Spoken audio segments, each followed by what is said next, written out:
हे बघा, आम्ही बारामतीमध्ये पश्चिम महाराष्ट्रातला मोठा मोर्चा केलेला आहे ऑलरेडी.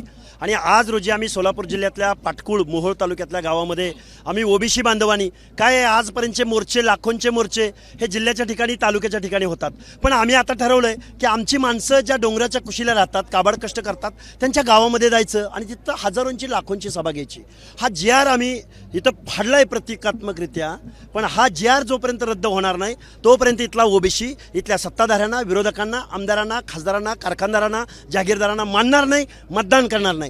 तुम्ही आमचं पंचायत राजमधलं आरक्षण काढून घेतलंय, तुम्ही आमचं लोकल बॉडीजमधलं आरक्षण काढून घेतलंय, तुम्ही आमचं शिक्षण नोकऱ्यातलं आरक्षण काढून घेतलंय. पण तुमच्या आमदारकीचा आणि खासदारकीचा मार्ग मात्र आमच्या गटातून, गावातून, वाड्यावरून, तांड्यावरून, वस्त्यावरून जातो. आणि तुम्ही आम्हाला जर मत मागायला आला तर आमचं आरक्षण जाताना तुम्ही कुणाकुणाला पाठिंबा द्यायला गेला होता, ती मागणी कायदेशीर होती का?